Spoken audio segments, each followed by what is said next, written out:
I'm Charlotte Dudley, and I am a special education advocate.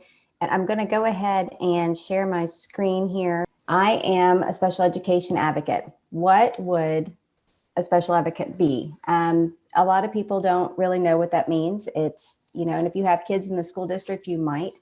But a special education advocate is usually hired by a parent to assist them in navigating and obtaining the special education services their child needs to progress. It is primarily through the public school system or charter schools. Private schools don't have to follow the federal laws unless they have federal funds. So if they're not receiving federal money, they don't have to do the same things as a public school would do. About me, I have a master's in education for special education, particularly 20 years of teaching experience. And I have a child with a learning disability. So that gives me a different perspective than some other advocates or people that are out there. As far as that perspective, I've sat on both sides of a table. That means that I have worked as a teacher. So I've worked with the school district and I understand what they're going through and what they're trying to do and what their side is. But I also understand what it feels like to be a parent sitting across from 14, 20 people telling you all about your child and feeling that emotional side of it that a parent would feel. And it's completely different. So the effects of a disability within a school. If you have a child with a disability in a school, it can affect them in a variety of different ways. It can do it can affect their academic performance, which, you would think is given, but the social and emotional and behavioral part of what they experience in a school can be affected as well. And their physical access, what do they need to access physically, their educational environment, and then a communication. And all of these things kind of go all together. So if you're having trouble academically, it may show emotionally or behaviorally. Or if you can't physically access, your environment, then that's going to affect your academics. And then communication, of course, affects everything all the way around. So it looks very different for every single child. And that's why they call it an individual education plan or an individualized. So people always say, why would you hire an advocate? Well, an advocate isn't a lawyer. A lawyer can go in and they can do the law stuff. And that's when I usually would bring in Jackie Dodd. But as far as being an advocate, I can go in and try and help somebody just navigate the system and figure out what they need. If they are having trouble with anything, they can't get the accommodations their child needs, or they don't know what they need, or they just want some education on the paperwork that they've been given. How do they navigate and interpret what the teachers and what people are telling them? So there's a lot of different reasons why somebody would hire an advocate. Sometimes it's because they're already in a controversial situation, but sometimes it's not. So, but one of those reasons is we don't always know what we don't know. Just getting the knowledge of what the system can provide you. So there's a special education language. A lot of it is acronyms. I have that on my website. You can go through and see a whole list of things, but people start talking in letters that you just don't understand. There's the IEP and the ARD meeting and LD and OHI, and it just goes on and on. So just being able to understand what the language is, or maybe you don't know what the goals should look like. What is that measurable information that you're trying to achieve for your child? All of the laws, there's federal laws, there's state guidelines, there's timelines people are supposed to be following. And, it's a lot of research if you don't already have that background and understanding. Parents don't know what to expect, when they walk in. They don't know who's going to be at the meeting, why these people are there. So, and then another reason is it's just hard. I mean, as a parent, it's very emotional. I have people that have a lot of experience and background and stuff. And I know I did as a teacher. I mean, I understood the language. I had a good understanding of the laws. I knew how to write goals because that's what I did in my job. But when you're sitting across from that table, the emotional side of it is just overwhelming. I mean, this is your child at this point. So it's nice to have an objective person in there that knows all the stuff and understand and is understands and is there to objectively talk about your child for you. So a lot of times, these evaluations come out and you'll see charts like the one on the screen. And, most people don't read this on a daily basis. So they don't understand what all of this stuff means. So somebody might hire me because they just want me to talk them through the evaluations they just received. Or they don't agree with them. They say that these are wrong. This isn't my child. This isn't, who they are. This person didn't do a good job in their evaluation. Maybe they've asked for evaluations and they haven't shown up. Where are the evaluations? And they don't understand the timelines. And there are some pretty strict timelines on when things are supposed to be completed. Sometimes parents will go out and they will get a medical evaluate or a diagnosis. Maybe their child has autism and it's been diagnosed by a medical doctor, but the school won't accept it because they said it's not an educational concern. So maybe it's very high functioning autism, but they're saying that it's medical. And so, explain the difference between a medical and an educational diagnosis or eligibility, trying to help, transfer one to the other or figure out, what they need to do. And then again, if the parent disagrees, I can help them navigate that as well. So maybe your child has been given an eligibility of a learning disability and the parents don't feel like it's that. They feel like it's something else. Well, we can get an independent educational evaluation and I can explain that process and help them get those things taken care of.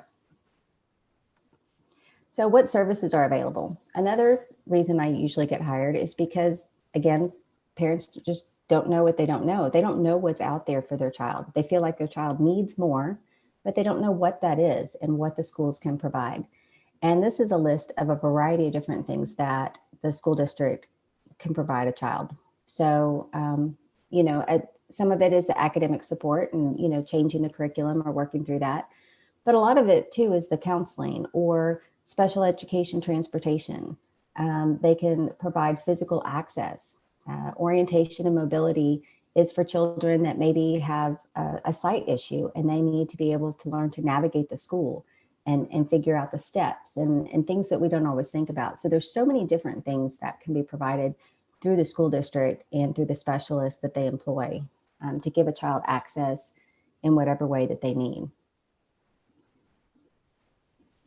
So another reason I get hired by parents is to help them attend the IEP meetings. And again, that's just giving somebody in their corner on their side of the table to help listen and make sure things don't get missed.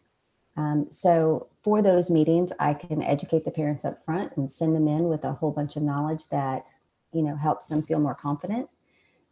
Review that documentation that's being provided by the district either before the meeting and again after the meeting to make sure that what we agreed upon in the meeting is actually what's reflected in the paperwork.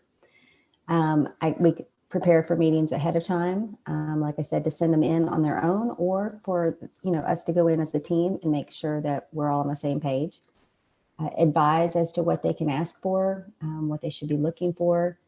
I can attend the meetings with them and support them throughout the meetings, and then again address lack of progress. A lot of times parents will be looking at the paperwork and realize their child just hasn't made the progress that they should have been making, and we can address that and figure out a new plan to make that happen. All right, so what are my other superpowers? Besides what I've already mentioned, I can do a variety of things that helps parents. I can draft letters and emails. That's something I'm getting extremely good at. Parents will call up and say, well, what do I say? I said, here, I'll draft it for you. I'll send it to you. And then you send it on, with your own twist if you need it. I can help with the resolution process if things are, difficult, or if parents, want to file a complaint, I can help them file a TEA complaint, or if we need to take it further, I can recommend a fantastic special ed lawyer, which would be Jackie Dodd, and then figure out what we need to do to make sure that we get whatever issue is resolved. I empower parents to advocate for their own child. If I'm really doing my job, I'm trying to educate parents so that they don't need me anymore and that they have the skills and the powers to do what they need to do moving forward.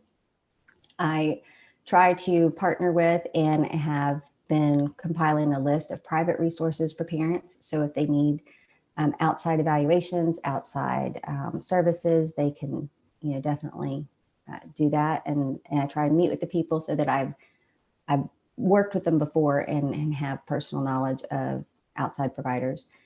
I organize materials so that parents, can keep track of all of the paperwork that they need to, so they can refer to it later. I write goals and objectives, and I maintain objectivity with and for the parents so that I can advise them in the best way possible.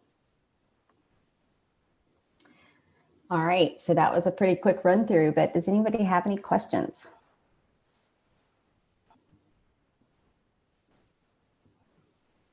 Right, I'm scrolling through, let's see the chat. Let's see. I got a question. Yes, that. Is it, with this COVID stuff, is it easier with online learning to, because they aren't in a school situation? Or is it better for them to be in a class? I personally think for most kids, being in class is the best way. But I have had a lot of clients call because they're really struggling with the online. They struggle in school too, but they're struggling with the online because it's just not the best method for each child. And so a lot of the accommodations that are necessary for a child to learn is much harder to translate over a screen. And the teachers aren't there to personally do them. And so it's really been a concern and a problem trying to translate all that information, just via the screen. So there are a couple of kids that it works out really well for. A lot of our children with autism, they love it. They don't like social situations. They don't want to be with groups. So being on a screen and being able to take care of their stuff and not have to interact with somebody is great for them. I mean, personally, they think it's great.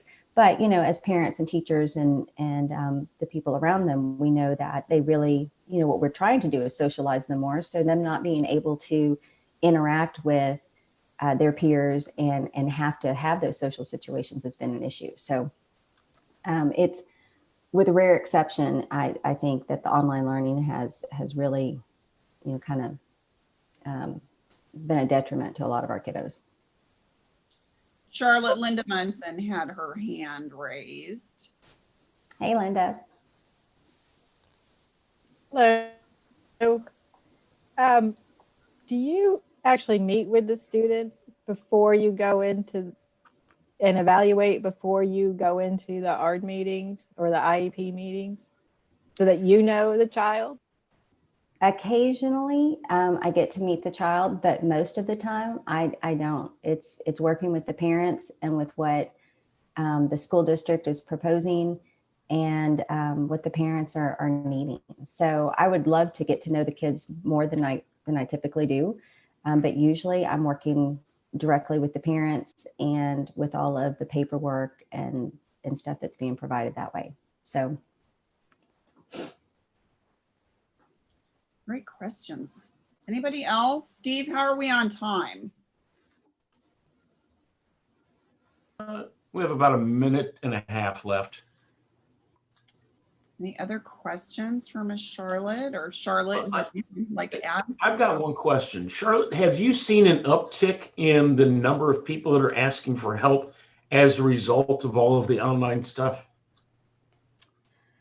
I have. I think a lot of the parents are, during the spring, everybody was trying to give a whole lot of grace to the situation because they thought it was temporary.